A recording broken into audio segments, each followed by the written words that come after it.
आज मैं अपनी बेटी की वार्डरोब शेयर कर रही हूँ आप लोगों से।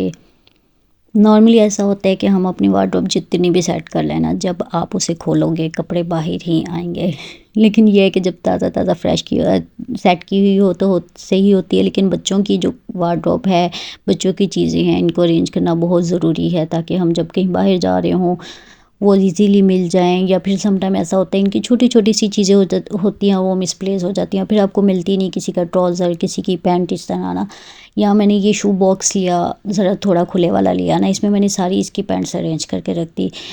जो भी पैंट्स हैं मुझे सामने बिल्कुल क्लियर दिख रही हैं, एक पैंट इजीली आप इजीली निकाल सकते हो, बाकी कपड़े ख़राब नहीं होंगे। इसी तरह दूसरे शू बॉक्स में मैंने इसकी जितनी टी-शर्ट्स हैं या जीन्स के साथ जो इसकी फ्रॉक्स हैं, कुर्तियाँ हैं, उनको अरेंज कर दिया। जो थर्ड वाला था इसमें मैंने जितनी इसकी सूटिंग है उसको अरेंज कर दिया। सूटिंग में भी ना मैंने 2 काम किए, एक तो जो घर की सूटिंग थी उनको एक साइड पे कर दिया और जो रेडीमेड थी उसको एक साइड पे कर दिया ना। अब इजीली मेरे लिए इनको निकालना और रखना ईजी हो जाएगा ना। इसी तरह एक और बॉक्स लिया मैंने, ये तीनों बॉक्स मैंने खुले हुए लिए हैं ना बिल्कुल, जिनमें इजीली कपड़े अरेंज हो सके। और इसमें मैंने इनकी जितनी भी लेगिंग है या जितने भी एक्स्ट्रा ट्राउज़र हैं जो मुझे चाहिए हों वो उनको अरेंज करके रख दिया। अब यहाँ पर देखें, कोई भी चीज़ निकालना आपके लिए मुश्किल नहीं होगा ना। इसी तरह फिर मैंने इनके जितने हैंकीज़ हैं उनको, ये मेरे पास ना टोकरी थी, डेकोरेशन पीसेस था, इसमें एक क्यूट सी कैट थी, वो टूट गई ना, तो इसको मैंने रख लिया। इसमें मैंने इसके सारी हैंकीज़ के गिर्द रबर बैंड कर दिया ताकि इनकी तह खुले नहीं और ये ऐसे ही बिल्कुल सही से रहें। इसमें भी जो बड़े हैंकी थे वो मैंने नीचे रख दिए, जो छोटे थे वो ऊपर रख दिए। ये घर में जो नॉर्मली हम यूज़ करते हैं, जो इसके मीन्स न्यू है बिल्कुल, वो मैंने अलग पे साइड पे रखे हुए होते हैं। और जी ये इसमें मैंने इसकी जितने भी हेयर बैंड्स, पिन्स और बैंगल्स इस तरह की चीज़ों को अरेंज किया हुआ है। इसको मैंने अपनी कबर्ड में एक हुक लगा के उसमें हैंग किया हुआ है बिल्कुल मेरे सामने। बच्चों की चीज़ें मैं हमेशा ऐसे अरेंज रखती हूँ कि कभी भी मुझे ढूंढना ना पड़े। शुरू में 1-2 दफ़ा हुआ था, जब आप नई मदर बनती हैं, समझ नहीं आती चीज़ें, फिर आहिस्ता-आहिस्ता समझ आने लगता है सारा कुछ। यहाँ मैं आपको इसकी एक जीन्स की ना तह खोल के दिखाती हूँ। इसको मैंने बिल्कुल छोटी-सी में करके रखा है ताकि डब्बे में बिल्कुल अरेंज हो सके। ये देखें, अब इसी तरह हम तह लगा के इसको दोबारा वापस रख देंगे और ये बिल्कुल भी आपकी ख़राब नहीं होती, ऐसे ही बिल्कुल आपका जो पोर्शन है वो अरेंज रहेगा। अगर आपके बच्चे बड़े हैं, आप इस तरह के स्टोरेज बॉक्सेस दराज से ऑर्डर कर सकते हैं। अगर छोटे हैं तो कोई मसला नहीं। यहाँ पर मैंने इसके फर्स्ट पोर्शन में इसके हेयर बैंड्स थे, दूसरे में इसकी पिन्स वगैरह थी और फोर्थ में मैंने, थर्ड में इसमें ये बैंगल्स और लास्ट में फिर इसके हेयर बैंड्स आ जाते हैं ना, वो ज़्यादा थे तो अरेंज किए हुए हैं। अब इनकी चीज़ें बिल्कुल ऐसे अरेंज है ना, कोई भी चीज़ मिसप्लेस नहीं होगी और ना मुझे ढूंढनी पड़ेगी। और ये वाली मैंने इसकी पूनियाँ जो है ये साइड पर रखी हैं, ये मैं घर जो यूज़ करती हूँ नॉर्मली वो वाली हैं।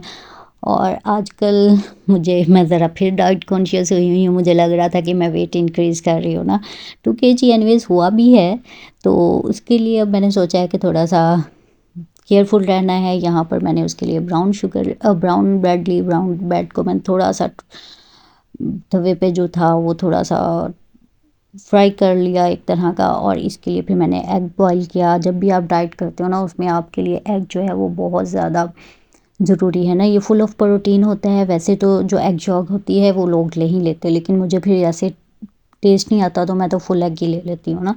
इतना सा करने से कोई फ़र्क नहीं पड़ता। ये मेरा माइंड है। थोड़ा बहुत आप जब डाइट कर रहे होते हो तो इर्द-गिर्द हो जाते हो ना। तो जी ये अब हम टोस्ट पे क्या करेंगे, ये मैं ना योगर्ट में इसमें सरांचा सॉस मैंने ऐड किया था। सरांचा सॉस वो थोड़ा सा स्पाइसी करने के लिए चीज़ों को होता है। अब इसमें थोड़ी सी मैंने धनिया पुदीने की चटनी भी ऐड की थी ना। जो पुदीना और धनिया होता है वो वैसे भी जैसे हम डाइट कर रहे होते हैं तो स्टमक की गर्मी और इस तरह की चीज़ों से हमें सेव रखता है ना। इसके ऊपर फिर हम एग ऐड करेंगे, ये काफ़ी हेल्दी सैंडविच बन जाता है। अच्छा, मैंने ब्रेड को थोड़ा सा तवे पे इसलिए गर्म किया था कि क्रंची सी एक तो टेस्ट आएगा जब हम खाएंगे, और दूसरा डाइजेशन में, इसको डाइजेस्ट करने में इजी होगा। और वैसे भी क्रंची जो टेस्ट होता है ना, जब हम डाइट कर रहे होते हैं हमारा कुछ चस्का लगाने को भी दिल करता है, तो उसके लिए ये चीज़ अच्छी रहती है ना। अब हम इसके ऊपर टमाटोज़ ऐड करेंगे। टमाटो भी आपको पता है वेजिटेबल्स जितनी भी होती है जब आप डाइट कर रहे होते हो ना, आपको वो लाजमी लेनी चाहिए।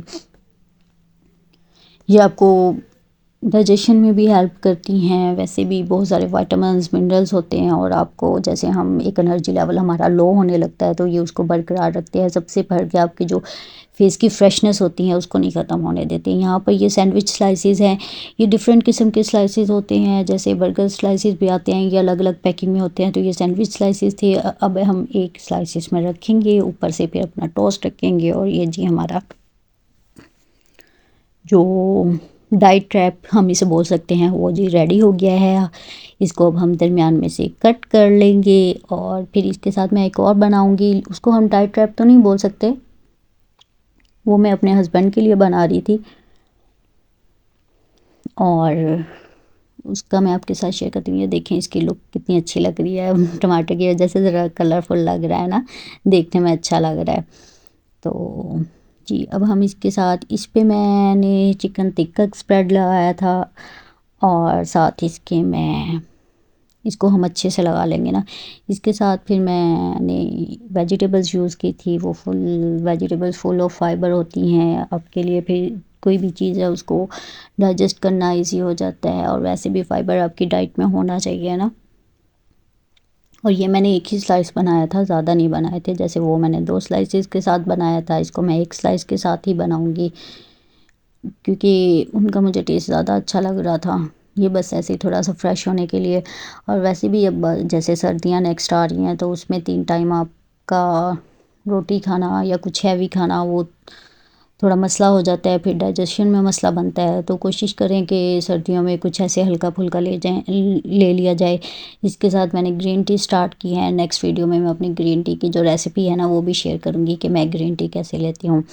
मुझसे अकेली ग्रीन टी नहीं पी जाती, उसमें मैं 1-2 चीज़ें ऐड करती हूँ, उसका टेस्ट जो है वो इन्हांस हो जाता है। और दूसरा वो आपकी डाइट में जब आप डाइट कर रहे हो उसमें बहुत हेल्प आउट करता है। और ग्रीन टी कहते हैं कि रात में लेनी भी नहीं चाहिए ना, ये दिन में लेनी चाहिए। तो मैं ऐसी किसी भी हल्की फुल्की चीज़ के साथ ले लेती हूँ ना। यहाँ मैंने इस पर थोड़ी सी बंद गोभी ऐड की है और ये तकरीबन हमारे बन गए हैं। ये बहुत जल्दी बन जाते हैं, तकरीबन 5 to 10 मिनट्स लगते हैं। इसमें ज़्यादा टाइम नहीं लगता जो एग को बॉयल होने के लिए लगेगा। बस उसके बाद आपने चीज़ों को इसमें लगाना है और बस जी आपकी ये डाइट ट्रैप बन जाएंगे।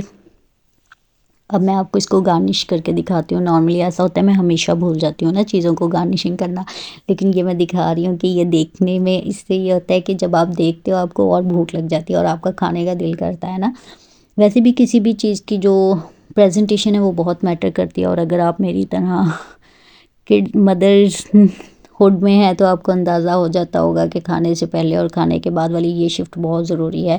और अगर आप नमाज़ पढ़ते हैं तो मैं आपसे बोलूँगी ये शीट और वाइप्स बहुत ज़रूरी है आप लोगों के लिए ना।